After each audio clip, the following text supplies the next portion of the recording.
Buenos días con todos y con todas, esperando de todo corazón que se encuentren bien con toda su familia. Vamos a dar inicio a los martes de recursos humanos sobre el tema de sintomatología de COVID-19 y medidas de prevención, a cargo de la doctora Carla Jiménez Simic, especialista en la salud ocupacional y medicina de trabajo por la Universidad Nacional Mayor de San Marcos. Es desempeñado como médico ocupacional en el Proyecto Especial Bicentenario de la Independencia PCM y Proinversión. Actualmente es médico ocupacional en nuestro CERNAN. De paso a la doctora Carla para que se presente. Muy buenos días. Buenos días con todos. Soy la doctora Carla Jiménez y bueno, vamos a revisar hoy día lo que es medidas preventivas para COVID y lo que se refiere a situación actual, ¿no?, de la pandemia por COVID que tenemos a nivel nacional.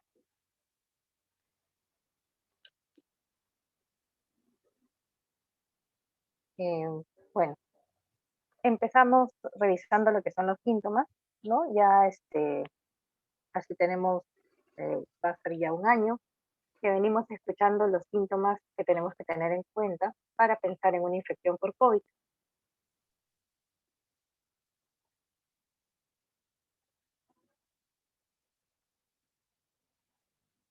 Eso.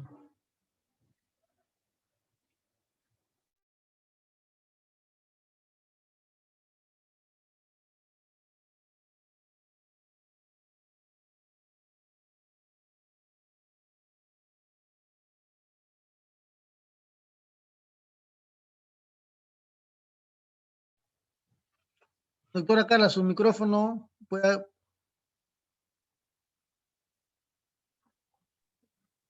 Sí, acá, ahora sí, ¿me escuchan? Ahora sí, está bien, perfecto. Ya. A ver, entonces, lo que estábamos viendo eran los síntomas de COVID, ¿no? De la infección por COVID, que como les indicaba, ya tenemos más o menos unos 10 meses, ya casi vamos a cumplir un año con lo que es la pandemia de COVID-19. Entonces, vemos algunos síntomas que pueden ser bastante comunes para COVID y tenemos otros síntomas que son, como decirlos, de alarma, con los que tenemos que estar alertas. Entonces, los primeros podemos tener congestión, goteo nasal, podemos tener tos o dolor de garganta, ¿no? Y en cuanto a los signos de alarma, vamos a tener fiebre alta, dificultad para respirar, ¿no? Y lo que es digamos, en los casos graves, puede desarrollarse una neumonía. Entonces, con este virus, lo que hemos visto es que ha habido bastante, bueno, recién lo empezamos a conocer a partir del año pasado, y ha habido bastante variación en lo que son los síntomas, ¿no? Las variantes, vamos a revisar ahora un poco de eso. Es decir, lo hemos ido conociendo en todo este tiempo. Entonces, vamos a ver qué debo considerar como síntomas para ser considerado un caso sospechoso, ¿no? Es el hecho de presentar tos, tener dolor de garganta, presentar congestión nasal, haber presentado fiebre, ¿no? Fiebre vamos a considerar una temperatura a partir de 38. Uno de los síntomas, digamos, que se está haciendo bastante común en la infección por COVID es la pérdida del olfato y el gusto, ¿no? Entonces hay que estar atentos también a este síntoma. Y bueno, como vimos los signos de alarma, ¿no? Dificultad para respirar, fiebre alta, ¿no?, por varios días, y lo que es la agitación, ¿no? Son signos de que ya tenemos que buscar una reevaluación médica o acudir en todo caso por emergencia de acuerdo al control de oxigenación. Otro de los puntos importantes va a ser si hemos estado en contacto con un caso confirmado de infección por COVID en los últimos 14 días.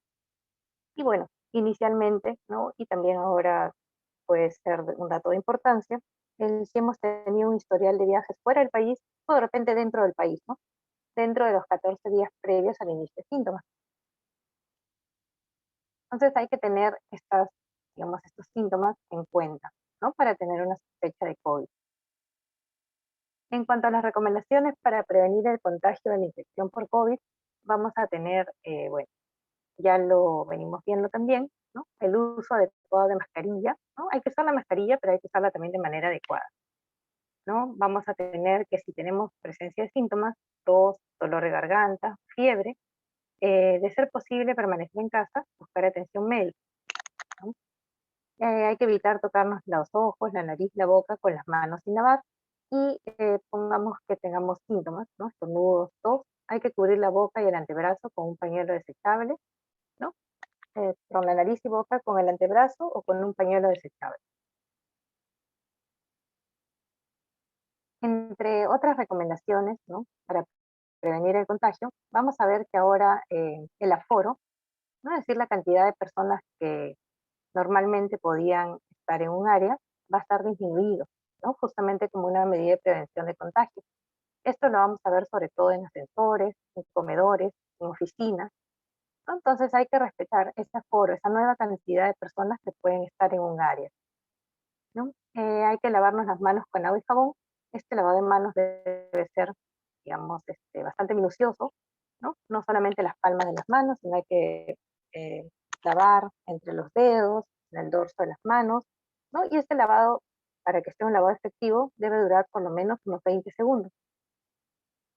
Entre otras de las medidas de prevención de contagio, vamos a realizar de preferencia reuniones virtuales, ¿no? Como lo que estamos haciendo ahorita, ¿no? Una capacitación de manera virtual. Mantener la distancia social mínima de 1,5 metros, ¿no? A pesar de que estemos usando mascarilla, hay que mantener esta distancia social. Y bueno, acá tenemos algunas recomendaciones que se han venido dando, ¿no? En estos meses por parte del Ministerio de Trabajo, del Ministerio de Salud, ¿no? Vamos a tener, bueno, conservar una distancia de al menos 1 metro. Esto ha variado, ahora se considera 1,5, ¿no? Entre los espacios de trabajo en áreas comunes. Evitar el contacto físico. Bueno, creo que ya desde marzo del año pasado, la manera de saludarnos ha cambiado, ¿no? Ya no nos damos la mano, ¿no? Hay que evitar lo que es contacto físico, brazos, ¿no? Besos. Y bueno, hay que mantener la distancia y estar con nuestra mascarilla. Tenemos también de que hay que priorizar la planificación de reuniones virtuales de trabajo, capacitaciones, ¿no? Hay que usar obligatoriamente la mascarilla durante la jornada laboral. Bueno, en las áreas donde hay atención al público, se debe considerar el uso de barreras físicas, ¿no? Tipo lo que estamos viendo actualmente en los bancos, ¿no? Que vemos unas mamparas de acrílico, ¿no? Hay que mantener los ambientes adecuadamente ventilados, ¿no? Actualmente se indica que debemos tener lo que es ventanas, ¿no? Incluso puertas abiertas. Y bueno, conservar la distancia entre los espacios de trabajo y en las áreas comunes, priorizar las reuniones virtuales y evitar contacto físico. Y algo bastante importante va a ser también desinfectar, ¿no? Las superficies. Desinfectar las superficies de contacto frecuente. Por ejemplo, si trabajamos con computadora, con ratón, ¿no? Estamos en contacto con manillas de puertas, podemos hacer una desinfección también de estas superficies.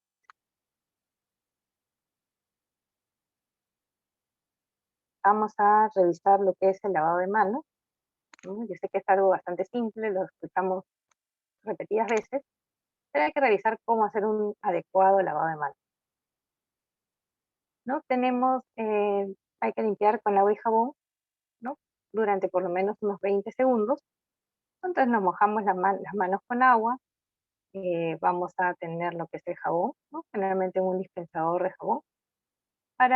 Nos podemos utilizar lo que es em, el dispensador de jabón para tener jabón en la superficie de nuestras manos, ¿no? Frotarnos las manos entre sí y vamos a frotar las palmas de las manos, ¿no? Primero contra el dorso de la mano izquierda, o sea, la mano derecha, la palma contra el dorso de la otra mano. Vamos a hacer lo mismo hacia el otro lado y luego vamos a apretar nuestras palmas entre sí y vamos a entrelazar nuestros dedos, cosa que así vamos a también lograr desinfectar entre nuestros dedos, ¿no? Luego lo que es frotar el dorso de las manos, ¿no? El dorso de los dedos de una mano con la palma de la otra y luego cambiamos. Entonces, de esta manera vamos a asegurar un lavado más efectivo, ¿no? Igual también lo que es importante recordar, hay que desinfectar también los pulgares, ¿no? Y las puntas de los dedos de cada mano contra la palma de la otra mano, ¿no? Luego nos enjuagamos las manos, nos secamos de preferencia con una toalla desechable. Es recomendable usar esta misma toalla para cerrar el caño, ¿no? Si es que no es un caño que se apertura con otro medio. y ya estamos con las manos desinfectadas, ¿no? Vamos a ver que siempre tener las manos limpias reduce la propagación de enfermedades, ¿no? Tal como COVID-19. Otro punto que tenemos es cómo colocarnos una mascarilla, ¿no? Sabemos que tenemos que usar una mascarilla, pero vamos a ver cómo debemos colocárnosla adecuadamente. Es importante que antes de colocarnos una mascarilla podamos realizar lo que es la higiene de manos, ya sea con agua, jabón o con una solución a base de alcohol. Luego vamos a cubrirnos la boca y la nariz con la mascarilla, asegurándonos de que la mascarilla no nos quede suelta, ¿no? De que no hay espacio entre la cara y la mascarilla. Otro punto importante también es evitar tocar la mascarilla mientras la usamos, ¿no? Vamos a ver que la parte delantera de la mascarilla va a ser la que nos va a proteger, ¿no? Contra las gotitas, contra los contaminantes que podamos tener. Y si nosotros tocamos la parte externa, la parte delantera de la mascarilla, nos vamos a contaminar, nos vamos a ensuciar las manos. Entonces va a ser importante que si tocamos la mascarilla por algún tipo de eventualidad, vamos a tener que desinfectarnos las manos, ¿no? Luego lo que tenemos que ver es cuándo cambiarnos, en el caso de las mascarillas descartables, ¿no? Vamos a cambiarnos la mascarilla tan pronto como esté húmeda, ¿no? Y es recomendable no utilizar las mascarillas que son de un solo uso, las mascarillas descartables, ¿no? Después las mascarillas quirúrgicas, las mascarillas celestitas, ¿no? Las que vemos siempre en lo que la vemos con más frecuencia, ¿no? Y para quitarnos la mascarilla, vamos a tener la recomendación de quitárnosla por detrás, es decir, no tocar el frente de la mascarilla. De repente podemos desprenderla de los elásticos que tenemos, ¿no? Que la sujetan a los oídos y la desechamos. Luego de hacer esta eliminación de la mascarilla, vamos a realizar lo que es higiene de manos con un desinfectante o con agua y jabón. Y las mascarillas, que como son material potencialmente contaminado, lo vamos a desechar en unos tachos o contenedores especiales para eso. Entonces las mascarillas van a ser efectivas, sí, pero cuando se usan en combinación con higiene frecuente de manos. Si usamos la mascarilla, hay que aprender cómo usarla, cómo quitárnosla y cómo desecharla. Generalmente vemos, bueno, cuando vemos noticias, ¿no? Vamos a ver bastantes personas de repente con mascarillas, pero no siempre utilizándola de manera adecuada. Entonces, esto no ayuda a contener, ¿no? El contagio de COVID. Entonces, vamos a ver qué es lo que debemos evitar, ¿no? Cuando usamos una mascarilla. Debemos evitar, ya lo hemos visto, tocarnos la parte delantera o la parte frontal de la mascarilla. Bueno, quitarnos la mascarilla en un lugar público para hablar o para coser, ¿no? Generalmente vemos, sobre todo en los supermercados, de que como a veces un poquito no se nos entiende de repente a veces con la mascarilla, ¿no? Entonces hay algunas personas que se bajan la mascarilla para hablar, ¿no? Con el personal de las tiendas o para hablar con otras personas porque sienten que no se escucha. Entonces hay que evitar esto, ¿no? Hay que colgar, otra práctica, otro error que también se comete es colgarse la mascarilla en el cuello, ¿no? Como si fuera cuando nos la bajamos, ¿no? La mascarilla ahí se maltrata, entonces pierde un poco su efectividad. También ponérnosla como si fueran lentes, ¿no? En la frente. Ese es otro error común. Llevar la mascarilla suelta. Vamos a ver que hay una gran variedad de mascarillas. Entonces tenemos que encontrar una que sea adecuada para nuestra forma de cara también, ¿no?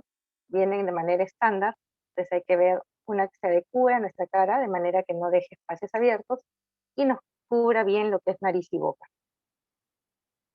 Otro de los errores que se ve con frecuencia es que como ya estamos con mascarilla, no guardamos la distancia social, ¿no? Entonces hay que, de todas maneras, así estemos con mascarilla, respetar la distancia. Una mascarilla que no cubra completamente nariz y boca, ¿no? Otro error frecuente.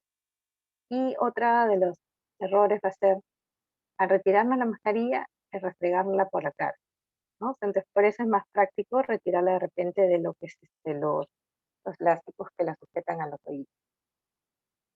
Otro error frecuente va a ser no lavarnos las manos antes de ponernos la mascarilla y después de quitarnos la mascarilla. Y acá también podemos ver lo que es, a veces nos quitamos la mascarilla y la dejamos al costado, ¿no? Hay que tener la mascarilla, ponerla en una superficie que esté limpia, ¿no? De repente para guardarla, ponerla en un sobrecito.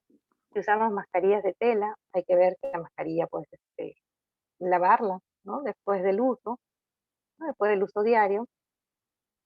Entonces son algunas recomendaciones que hay que tener en cuenta en lo que es el uso de mascarilla, ¿no? Ahora, bueno, últimamente, en las últimas semanas, hemos estado escuchando bastante sobre nuevas variantes del virus que causa el COVID-19. Entonces, tenemos que ver ahí algunos puntos, ¿no? Esta información es de la Organización Mundial de la Salud, ¿no? Entonces, vamos a revisar ahí qué tenemos sobre estas nuevas variantes. Entonces, sabemos que los virus van a variar constantemente, ¿no? Van a mutar. Entonces, es esperable, ¿no? Factible que aparezcan nuevas variantes del virus. Ya lo hemos visto en el caso del virus que causa la gripe, ¿no? En el virus de influenza, que digamos hay nuevas variantes todos los años. Por eso todos los años tenemos una nueva vacuna contra lo que es las cepas, ¿no? Más frecuentes de la temporada anterior, para mejorar lo que es la protección. Entonces vamos a ver que se están documentando ya diversas variantes del virus que causa el COVID-19. Entonces ahí vamos a tener que las variantes de las que estamos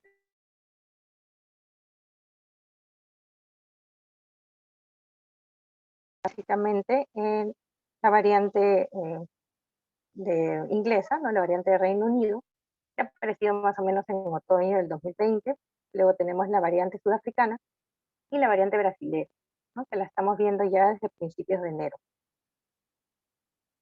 Entonces, ¿qué se sabe sobre estas variantes?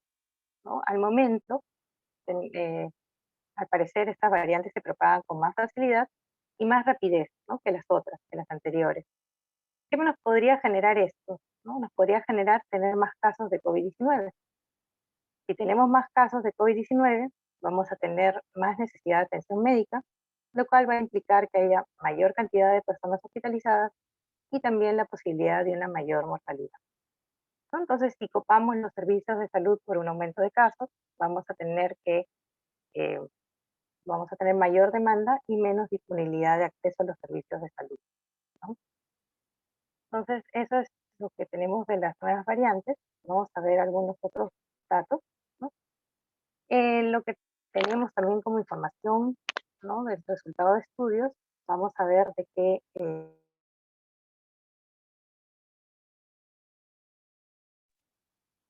a ver, vamos a ver que los anticuerpos que se han generado a través de la vacunación, con las vacunas autorizadas, en la actualidad van a reconocer estas variantes del COVID, ¿no? Entonces, este es un aspecto, un punto que se está estudiando atentamente, ¿no? Sabemos de que tenemos varias vacunas que han sido aprobadas para el uso en estado de emergencia, como en el que nos encontramos actualmente.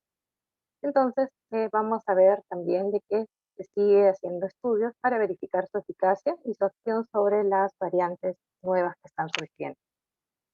Entonces, tenemos que tener en cuenta de que tenemos ya vacunas disponibles, pero a pesar de que nos vacunemos, vamos a tener que seguir guardando las mismas las medidas, ¿no? El uso de mascarillas, el distanciamiento físico, la higiene de manos, el aislamiento cuando tenemos síntomas, la cuarentena, ¿no? Estos son esenciales para limitar la propagación del virus que va a causar el COVID-19 y proteger lo que es la salud pública, ¿no? Entonces va a ser digamos, un trabajo, un conjunto de medidas que vamos a tener que seguir.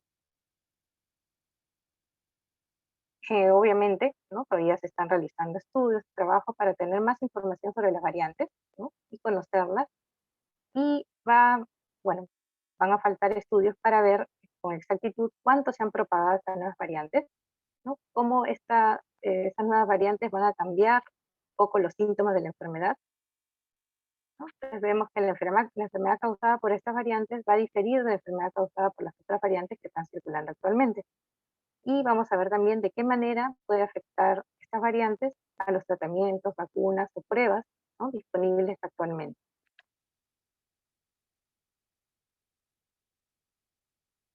Bueno, esta información es más o menos una información estadística, ¿no? Que está disponible en lo que es la sala situacional de COVID, de lo que es MINSA. ¿no? Se va actualizando periódicamente.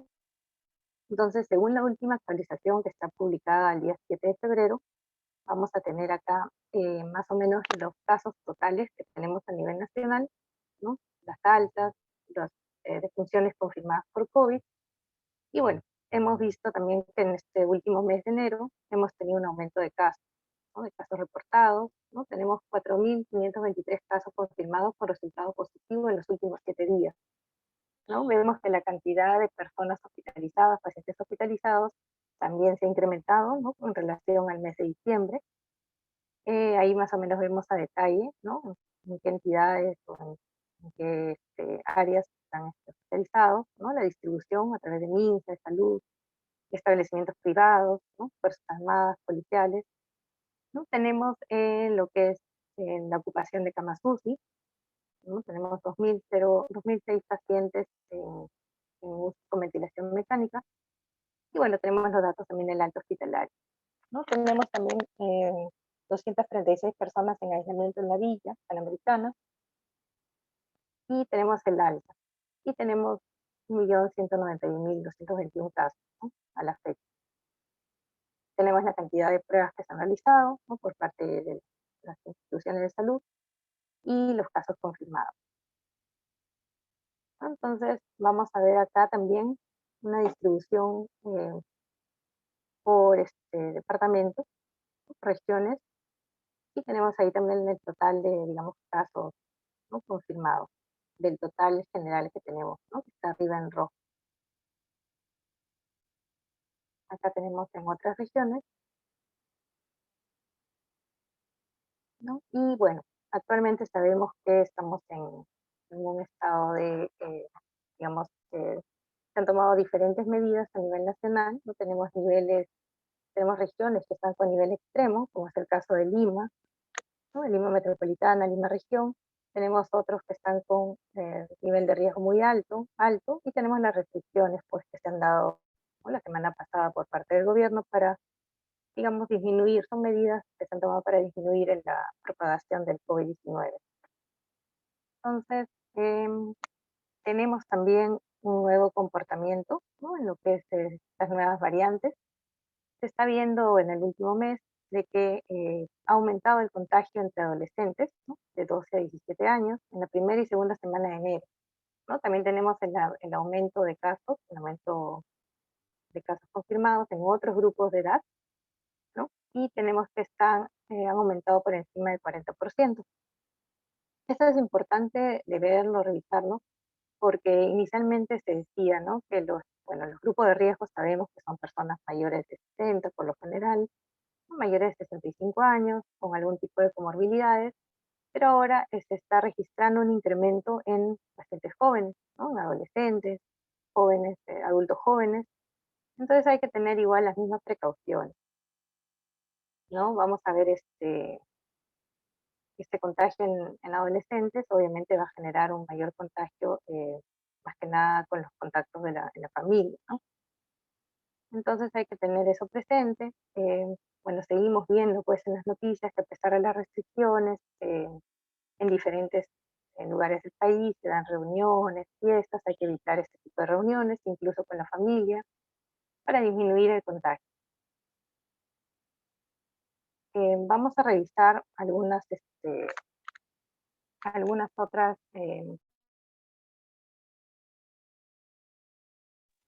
disculpen, a ver, vamos a revisar lo que es algunos otros parámetros que tenemos que tener en cuenta, ¿no? Si es que tenemos o si es que damos positivo a la infección por COVID-19, ¿no? Va a ser importante, ya hemos visto, revisar lo que es fiebre, tos, dolor de garganta, los síntomas comunes, ¿no? Lo que es dificultad respiratoria, eh, lo que es agitación, ¿no? Entonces, ¿cómo vamos a controlar esto? ¿Cómo podemos nosotros controlar esto? Primero va a ser importante controlar la temperatura, ¿no? Acá tenemos diferentes termómetros que podemos utilizar. Tenemos el termómetro del mercurio, que es el que conocemos, ¿no? Es el más común. Tenemos los termómetros digitales, ¿no? Los que como en la segunda figura, y tenemos los termómetros infrarrojos o sin contacto, ¿no? Que son los que se están usando actualmente para el ingreso a diferentes establecimientos, ¿no? A los supermercados, a los bancos. Tenemos que tener un control de temperatura que no establezca un contacto. Entonces, por eso se usan estos termómetros tipo pistolitas, digamos, ¿no? Entonces, vamos a ver también, si estamos en casa, podemos utilizar un termómetro de los de mercurio, ¿no? Nos lo colocamos, si es nuestro termómetro, en la boca o en la axila, ¿no? Y vamos a tomarlo, la temperatura por un promedio de 3 a 5 minutos como máximo. Luego de esto vamos a hacer la lectura y si tenemos una temperatura mayor o igual a 38, es decir, estamos con fiebre, ¿no? Es importante en la infección por COVID llevar un registro de esta temperatura, ¿no? Si tenemos escalofríos, de repente tenemos sudoración, hay que controlar nuestra temperatura porque podemos estar haciendo fiebre, ¿no? Entonces ahí tenemos un parámetro que va a ser importante controlar, ¿no? Que lo podemos hacer nosotros. Otro parámetro que debemos ver, evaluar, es cómo está la respiración, ¿no? Entonces, vamos a ver si es que tenemos una frecuencia aumentada, ¿no? En promedio, una persona tiene por lo menos 20, 22 respiraciones por minuto. Entonces hay que ver nuestra respiración en un minuto, es otro parámetro que podemos revisar. Y otro parámetro que también deben de haber escuchado bastante es lo que es la oxigenación. Entonces, vamos a ver lo que es la oxigenación. ¿Cómo podemos medir la oxigenación? El porcentaje de oxígeno que tenemos en sangre, ¿no? Vamos a hacerlo utilizando un oxímetro, ¿no? En el oxímetro vamos a ver que tenemos dos números, dos cantidades. Entonces, la primera, la que está, digamos, arriba en la imagen, va a ser la saturación de oxígeno, ¿no? Y la segunda, la que está en la parte inferior, va a ser la frecuencia cardíaca, los latidos por minuto, las pulsaciones por minuto, ¿no? Entonces, ahí tenemos esos dos parámetros que podemos controlar. Acá vemos que tenemos oxigenaciones 99, 97, ¿no? Por lo general, la oxigenación debe estar por encima del 95%.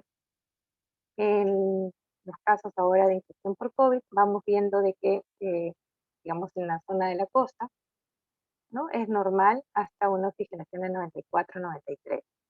¿No? Luego de esto sí tenemos que ver que esa oxigenación no se mantenga en ese nivel o baje, porque en ese caso sí necesitamos una reevaluación, ¿no?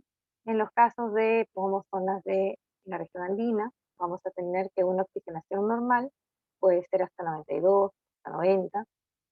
Entonces es variable en lo que son las diferentes regiones, pero siempre hay que estar monitoreando este parámetro, ¿no? De la oxigenación en el caso de una infección por COVID. A veces se asocia con cuando tenemos fiebre, también puede haber una baja, ¿no? Una oxigenación, pero va a ser una baja pues eh, ligera, ¿no? Entonces hay que estar controlando eh, esos dos parámetros y lo que es la respiración, ¿no? Si vemos o tenemos agitación al hacer algún tipo de actividad, ¿no? Por ejemplo, no sé, al levantarse de la cama para ir a los servicios, ¿no? Levantarse, movilizarse un pequeño tramo, de repente cuando subimos escaleras, hay que estar atentos a estos signos que podamos tener. Entonces, eh, yo creo que sería básicamente las medidas y, bueno, la revisión, ¿no? Un poco de la situación actual de COVID que estamos teniendo actualmente en el país. No sé si habrá alguna pregunta o alguna duda.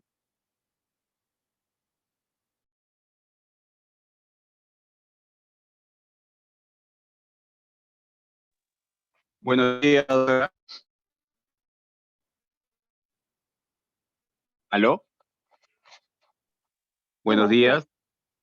¿Qué tal? Doctora, último está saliendo informaciones que señalan que no necesariamente los síntomas se presentan como al principio de la pandemia del COVID-19 con tos o tos o fiebre, que si no van directo a cuando uno menos lo piensa, ya no ha hecho cuadros de fiebre, no ha tosido, pero sin embargo ya está con baja saturación y ya están en riesgo los pulmones.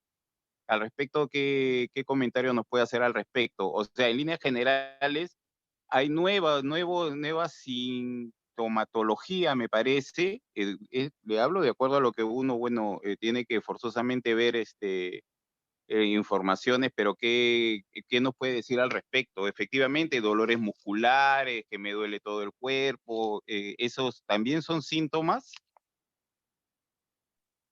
Claro, a ver, los síntomas que vemos actualmente, o sea, pueden ir desde algo similar a un resfrío, ¿no? Que es lo más leve, hasta en lo que es ya presentar tos, dificultad respiratoria, ¿no? O sea, podemos tener, por ejemplo, en algunos casos, iniciar con un cuadro de diarreas, ¿no? Malestar del estómago, y de repente no ha habido mayor síntoma respiratorio, ¿no? Salvo un poco de dolor de garganta. Pues puede variar, o sea, en verdad ahorita tenemos una amplia gama de síntomas, ¿no? Entre ellos, lo que se está viendo con las nuevas variantes es la aparición de fiebre y síntomas gastrointestinales, ¿no? Diarrea. En algunos casos, digamos, no hay mayor síntoma, ¿no? De repente presenta un cuadro bastante leve, ¿no? Una semana previa a que se haga el diagnóstico, ¿no? Entonces, por eso, si tenemos síntomas respiratorios, ¿no? Ya sea congestión, dolor de garganta, no hay tos, hay que estar atentos, ¿no? Hay que estar vigilando, controlando lo que es temperatura, pues no siempre hay fiebre, eso es cierto, ¿no? No siempre hay fiebre, puede haber un poco de calentura, es decir, una temperatura 37,5, 37,7, que no llega a ser 38, pero igual hay que estar atentos, ¿no? Monitoreando la situación. La pérdida del olfato, por ejemplo, es uno de los signos que a veces se nota, ¿no? O sea, la persona no se da cuenta, hasta que de repente comienza a sentir menos el gusto de las comidas, ¿no? Entonces eso también es otro signo, ¿no? Otro síntoma que se presenta y al que hay que también estar atentos, ¿no? No sé, en algunos casos han notado esta pérdida del olfato pues eh, al momento de cocinar, ¿no? Al momento de hacer lo que es la limpieza, desinfección, ¿no? Porque no huelen, o sea, no se huelen ni lo que es de los desinfectantes, la lejía, ¿no? Que son de olores bastante fuertes y característicos. Entonces, en algunos casos, uno de los signos que más se nota es ¿no? La pérdida del olfato. Entonces, hay una amplia variedad de síntomas, hay que estar bastante atentos, ¿no? En lo que es la oxigenación y bueno, como o sea, lo que se indica, ¿no? Lo que son signos de alarma. Es decir, de repente comienzo a hacer fiebre, ¿no? Hago fiebre 2, 3 días, entonces ya es un signo por el cual tengo que hacerme atender, buscar atención médica, ¿no? Porque no es usual, digamos, tener fiebre 3 días seguidos. Si comienza a tener un poco de agitación al hacer actividades normales, ¿no? También es otro de los signos. De repente he tenido un poquito de dolor de garganta la semana anterior. Pasan los días, 5 o 6 días, y comienza a hacer un poquito de agitación. Entonces hay que estar atentos con esos signos, sobre todo con los de alarma, ¿no? Lo que también tenemos es, por ejemplo, a veces en casa, tenemos a alguien que hace síntomas. Entonces hay que tener también la precaución de observar a esa persona, ¿no? Aislarla, ¿no? Porque puede que sea un caso puede que esté iniciando síntomas de COVID. Entonces, para disminuir el contagio dentro de la casa, que es donde más tenemos que tener las precauciones, porque en la casa estamos sin mascarilla, estamos con nuestra familia, entonces por lo general no mantenemos la distancia, ¿no? Comemos juntos, entonces ahí es donde hay mayor exposición. Entonces hay que ver ahí. Si tenemos a alguien en casa que está con sintomatología, de preferencia aislarlo y hacer la evaluación médica, ¿no? Buenos días, doctora. Una consultita. Sí, dígame. Si uno tiene, digamos, 2 días dolor de garganta, ¿no? Y sufre a los bronquios. Bueno, en mi condición yo opto por tomar medicinas caseras, que son el quión, hago mis gárgaras, cualquier otra hierbita, limón con miel, tomo, qué sé yo, alguna hierbita, matico, qué sé. Pero yo no puedo automedicarme porque sufro los AINES. Cualquier medicina que tomo me enroncha. ¿Usted cree por conveniente que es lo básico seguir con estas hierbas, con esta medicina que yo me he acostumbrado a tomar desde mucho tiempo?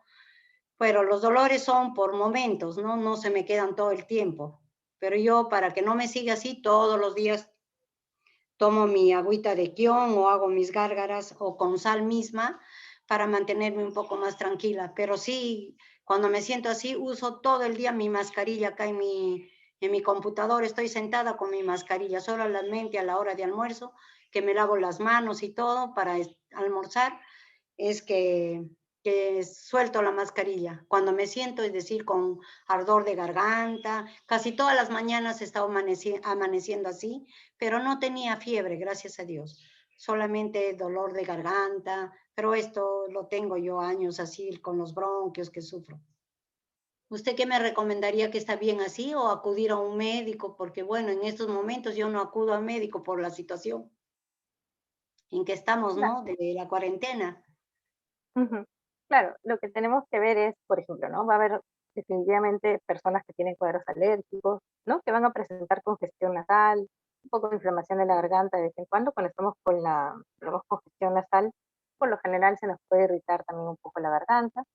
Tenemos que tener presente que también con los cambios de clima pueden haber otras infecciones, tipo gripes, ¿no? Tipo resfríos, ¿no? Entonces, igual, ante estos síntomas, está bien lo de la recomendación de mantenerse aislada, no usar de repente mascarilla cuando estamos en casa, pero hay que estar siempre observando, ¿no? Si estamos con algún tipo de molestia y vemos de repente sufrimos de rinitis, pues tomamos nuestra pastilla, ¿no? Nuestro vitamínico para tratar esta rinitis y vemos que se van asociando otros síntomas, malestar de cuerpo, tos, una, una picazón en la garganta. Entonces hay que estar atentos, ¿no? Igual, comenzar a controlar la temperatura, ¿no? La oxigenación. En cuanto a lo que es las infusiones, los, digamos, remedios caseros, sí se pueden utilizar, ¿no? Pero tampoco sin exagerar, ¿no? O sea, se recomienda o puede hacer sus infusiones de repente de quión, ¿no? Pero tampoco nos vamos a comer pues un quión diario, ¿no? Porque vamos a tener un poco de irritación también en el estómago, ¿no? Lo mismo con los ajos, las cebollas. Se puede utilizar, sí, de repente aumentar un poquito con las ensaladas, con la comida diaria, pero sin irnos tampoco a los extremos, ¿no? Si tenemos alguna alergia a los medicamentos, es importante reportarla, ¿no? En el momento que buscamos atención médica, para poder tomar de repente alguna alternativa, ¿no? Si es que ya esto, digamos, este tipo de síntomas se presentan 2, 3 días, hay que ver ya de tomar algún tipo de antiinflamatorio, ¿no? De repente. Si es alérgico a los antiinflamatorios, hay que ver alguna otra opción, ¿no? Ya, muy Entonces, amable, doctor. Muy amable, bueno, doctor. Doctora, ¿cuál es su posición acerca de la ivermectina? ok, la ivermectina es, bueno, es un fármaco, es un medicamento que es un antiparasitario.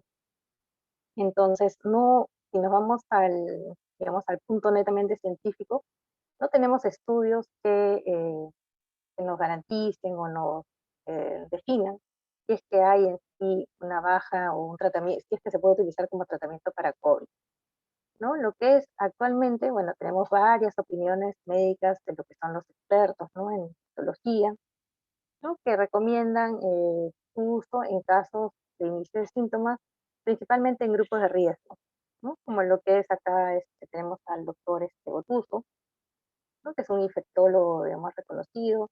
Tenemos al doctor Maguiña como parte del colegio médico, que bueno, lo indican, pero en esos casos, ¿no? No de manera preventiva como se ha estado promocionando en diferentes sitios, no tomarlo con una frecuencia cada 30 días, ¿no? Lo que tenemos que ver ahí es verificar los síntomas e ir tratando, ¿no? Lo que es los síntomas, ¿no? Como van apareciendo.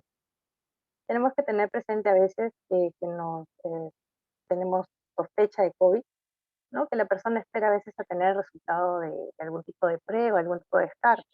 Lo más importante es manejar los síntomas, ¿no? Se sabe de que la mayoría de casos van a ser casos leves, ¿no? Casos que se van a resolver de repente sin mucha medicación, y tenemos un porcentaje también que va a ser un cuadro un poquito más complicado. Entonces ahí hay que ver la oxigenación, ver los otros parámetros que tenemos, ¿no? Ahorita tenemos estudios que van demostrando, ¿no? Conforme se va conociendo más este virus, que el uso de corticoides, ¿no? No es indicado al inicio. Entonces, tenemos varias cosas ahí que están por definirse, pero tenemos que tener algún estudio que las sustente, ¿no? Entonces, por ejemplo, ¿no? Se ve que el uso a veces de la automedicación, ¿no? Nos genera una falsa confianza. Entonces decimos, no, ya, no sé, estuve en contacto con una persona, pero ya tomé las gotas, ya tomé el antibiótico, entonces no, no, ya debo mejorar, ¿no? Entonces a veces esto retrasa un poco digamos, recibir atención médica, ¿no? Entonces no debemos caer en esos errores, ¿ya? Yo creo que el año pasado, ¿no? Hubo también algún otro tipo de medicamentos, de recomendaciones, de uso de algunas sustancias que no eran para consumo, ¿no? Humano. Y hubo varios casos de intoxicaciones, ¿no? Que llegaban al hospital, a los centros de salud, por complicaciones de ingerir este tipo de sustancias, ¿no? Entonces siempre hay que buscar lo que es atención médica, recomendación médica y, bueno, cosas que tengan algún tipo de sustento, ¿no? Científico. Yo sé que vemos un montón de noticias, vemos un montón de recomendaciones y de verdad hay que tener ahí un poquito de cautela, ¿no? Con estos medicamentos. Si son cosas naturales, por ejemplo, infusiones, infusiones de quión, cosas naturales que podamos preparar en casa, ¿no? Sin irnos a los extremos, como les dije anteriormente, podemos utilizarlas, ¿no? Pero nada, digamos, eh, no recomendado o que requiera atención médica o que requiera indicación médica. Doctora, entonces yo tengo que entender por lo que usted está comentando, cito sus palabras, el tema de si yo tomo ivermectina, por ejemplo, eso puede retrasar el ponerme en contacto o en manos de un médico. El médico, obviamente, con este COVID no me va a dar ningún tipo de posología, no hay. El médico lo que me va a decir es, bueno, estás con saturación de menos de 92, ¿no? Por ejemplo, en 88, ¿y a dónde te vas a ir? O sea, ¿a dónde me va a derivar? A lo que voy. Nosotros como CERNAN tenemos alguna posibilidad de que si yo tengo algún caso que definitivamente ya es COVID, voy a poder ir a algún hospital o alguna clínica y voy a tener algún tipo de posibilidades que me atiendan independientemente. O sea, ¿qué me va a decir el doctor? Ya, perdí el tiempo con ivermectina, yo no lo pierdo con ivermectina, la llamo. Usted no me va a poder ni dar ninguna posología para el COVID. A lo mejor me va a poder monitorear y me va a poder derivar a algún lado, ¿a eso voy? ¿O voy a tener que ir a hacer mi cola Loaiza con mi bigotera, con mi balón de oxígeno? ¿Cuál es la alternativa? Ya hablando netamente como entidad. Como entidad, bueno, al momento tenemos una sobrecarga en los servicios de salud, ¿no? A nivel nacional. Entonces, lo que tenemos que ver es lo que es atención médica y, como le decía, es básico lo que es el manejo de los síntomas, ¿no? Obviamente, si ya tenemos un requerimiento de atención hospitalaria, y vamos a tener que ser derivados al centro de salud o al establecimiento de salud más cercano, ¿no? Que tengamos para lo que es una atención.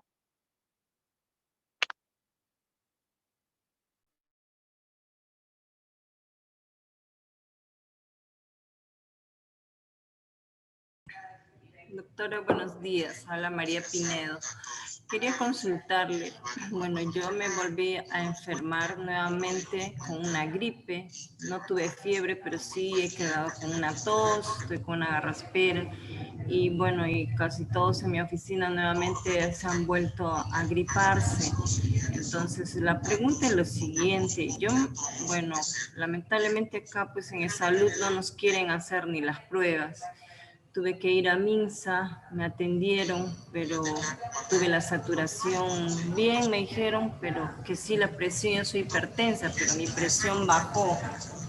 No es como lo normal que tengo. Entonces me dijo porque me estaba deshidratando, porque sudo demasiado, transpiro. Y me volvieron a hacer mis pruebas, me hicieron la rápida, salí negativa, me hicieron la antigénica, se llama, y me dijeron que también salí negativo. Entonces la pregunta es, ¿se vuelve uno a salir positivo si ya uno ha tenido COVID anterior? Porque yo tuve el año pasado. Entonces, no sé si eso serán nuevamente las sintomologías para volver a enfermarse con el COVID. Gracias. Claro, bueno, ya de lo que se ha visto, ¿no? En el tema de COVID, sabemos de que luego de tener la infección vamos a tener lo que es anticuerpos, ¿no? Los anticuerpos de enfermedad aguda, ¿no? La IgM, los anticuerpos de memoria, que es la IgG. Pero lo que se está también viendo ahora con estas nuevas variantes es de que estos anticuerpos duran pues un promedio de 2, 3, hasta 6 meses, ¿no? Es el rango más o menos aproximado de duración. Entonces, para ver lo que es reinfección, ¿no? Justo el Instituto Nacional de Salud está ya reportando, ¿no? Hay más o menos unos 70 casos de reinfección confirmados y está viendo que esta reinfección sería la aparición de síntomas y el descarte con una prueba molecular pasados unos 90 días en promedio después de haber tenido un cuadro, ¿no? Es decir, que el año pasado en la primera ola hubo un cuadro, tenemos ahorita la posibilidad de tener algún tipo de reinfección, ¿no? Entonces, por eso es importante que las personas que ya han tenido una infección por COVID sigan manteniendo las medidas, ¿no? O sea, no es que ya la mayoría, el pensamiento común es de que ya tuve el cuadro, ya tuve la infección, tengo anticuerpos, o sea, no en esta nueva ola, ¿no? No me voy a infectar, pero no, hay que mantener igual las mismas medidas porque sí, recién se están reportando lo que son casos de reinfección. Ok, doctora Carla, muchísimas gracias por su intervención. Gracias a todos. Hasta una próxima oportunidad. Cuídense todos. Saludos. Gracias. Gracias por la presentación. Cuídense. Gracias. Gracias a todos. Hasta luego. Gracias.